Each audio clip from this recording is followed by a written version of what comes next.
अतीक अहमद जहां एक बार फिर से प्रयागराज लाने का सिलसिला शुरू हो चुका है, काफिला चल चुका है। आपको बताते हैं कि कैसे अतीक ने अपने पूरे परिवार को माफियागिरी का हिस्सा बना दिया था। शाइस्ता परवीन भी अपने आप को अलग नहीं रख पाई, यानी कि उसकी पत्नी वो अतीक के गुनाहों की राजदार बनी और अब वो भी फरार है। आपको हम ये दिखाते हैं हमारी इस रिपोर्ट में कि कैसे अतीक ने उमेशपाल हत्याकांड के बाद अपने बेटे असद की तारीफ की।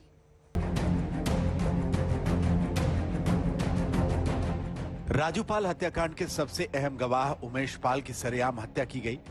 वो तारीख थी 24 फरवरी 2023, जगह प्रयागराज। पूरे यूपी को झकझोर कर रख देने वाले इस कांड के बाद अतीक चैन से सोया। सूत्रों के मुताबिक उमेशपाल की हत्या के बाद साबरमती जेल में बंद अतीक अहमद ने कहा, 18 साल बाद चैन की नींद सोया।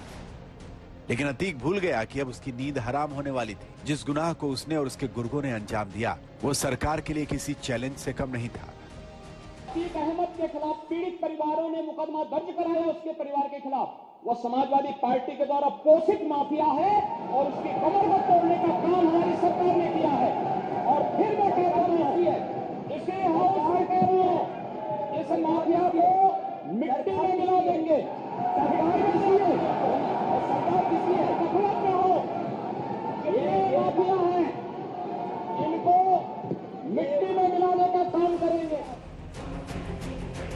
उमेशपाल हत्याकांड को लेकर खुलासा यह भी हुआ कि अतीक के भाई अशरफ और शूटर मोहम्मद गुलाम इस हमले से असद को दूर रखना चाहते थे, लेकिन अतीक की जिद के आगे अशरफ की एक न चली और हुआ वही जो अतीक ने चाहा। उसी की साजिश को असद और उसके गुर्गों ने अंजाम दिया, उमेशपाल की हत्या कर दी। योगी सरकार की सख्ती बढ़ी। पुलिस ने सबूतों के आधार पर असद का नाम एफआईआर में शामिल किया। केस में नाम सामने आते ही असद की मां शाइस्ता ने अतीक को साबरमती जेल में फोन घुमाया। उसने असद का नाम आने पर नाराजगी जाहिर की। सूत्रों के मुताबिक शाइस्ता रोते हुए अतीक से बोली, असद तो अभी बच्चा है, उसे इस मामले में नहीं लाना चाहिए था। लेकिन अतीक की उम्मीदों का चिराग बन चुका था असद। उसे अपने बेटे के किए पर गुमान हो रहा था।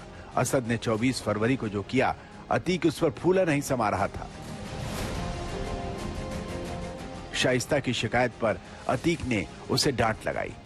फिर कहा कि उसी असद की वजह से 18 साल बाद चैन की नींद सो पाया हूं। उमेशपाल की वजह से मेरी नींद हराम हो गई थी। असद शेर का बेटा है, उसने शेरों वाला काम किया है। कहीं ना कहीं शाइस्ता परवीन को तो इसका गम है उसकी मां को, लेकिन अतीक अहमद को गर्व है अपने बेटे पर कि उसका काला साम्राज्य संभालने के लिए एक शेर ने इस घटना को अंजाम दिया है। तो ये तो साफ हो गया है कि उमेशपाल हत्याकांड के बाद भी अतीक अहमद जो जेल में बंद है, उसके लिए अपने बेटे पर गर्व करना बड़ी बात है और वह साफ कह रहा है कि उसके बेटे ने शेरों वाला काम किया है।